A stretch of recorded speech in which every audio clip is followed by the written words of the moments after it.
The Hartsong Ranch has 30 acres of grassy hills and 2 ponds for the animals to have a free roaming area.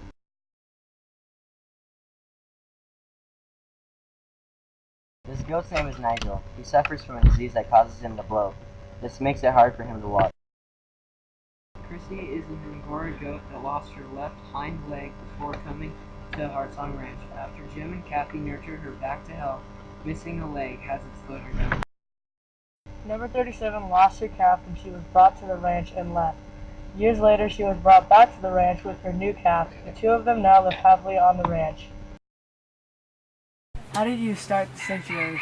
We started it about 2007 we started, and originally we started with 3 blind horses.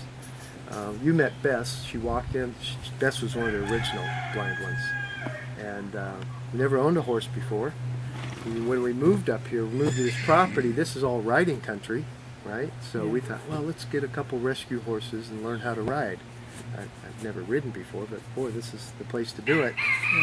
So Kathy went to look for a couple rescue horses we could bring here and ride, and she went to a rescue operation in Auburn, and this lady had these 3 blind horses in a small stall, and they'd been there for 2 years, and she couldn't find a home for them. So we talked about it and said, well, we're animal lovers, let's bring them to Hartsong Ranch. And so we started with the 3 blind horses in 2007. Then we got a call from a vet. Says, hey, I know of another blind horse, can you help?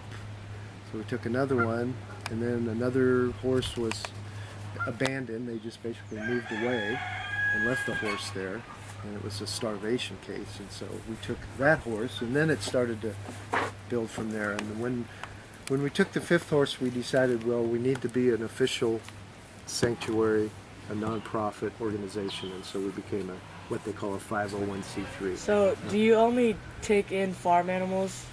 Well, we started dogs last year, that's new for us. And with the dog program, we actually try to find them homes. All the other animals, this is their forever home. This is where they're going to stay the rest of their life. We're going to take care of them. But the dogs, what we started to do is, like they say, pull them from the high kill shelters and then try to find homes for the dogs. Do you ever take vacations or? No, we don't. Hopefully someday we'll be able to do that. Normally, one of us always has to be here. So Kathy is going to leave to go see her dad first part of June, but I have to stay. So that's one of the difficult things, is that it's non-stop. It's 24 hours a day, and you can't just leave. Now, what eventually we'd like to try to do is get somebody that we could...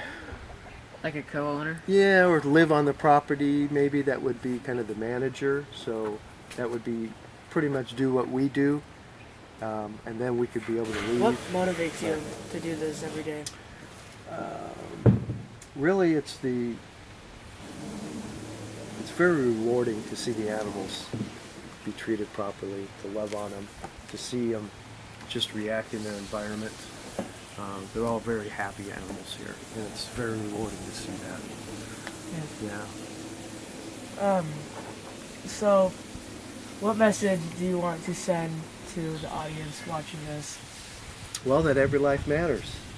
So have respect for all animals, even the ones that we use on our dinner table. Make sure that try to get meat that is humanely raised.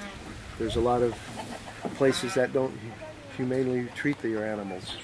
Just like I talked to you about the battery cages for the chickens. Try to buy free range chickens or eggs, and so try to really be humane to all animals. That's really our message, and do the best you can.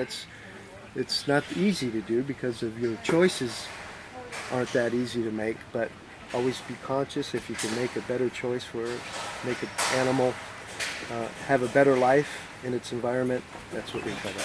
Does anyone try to shut you down or stop you from what you're doing?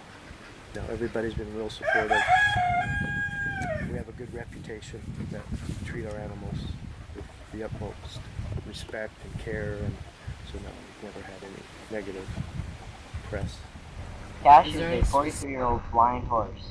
born in Las Vegas and was left behind in a barn after her owner stranded her. A woman named Paula found her and saved her when she was near death. Paula then contacted Jim.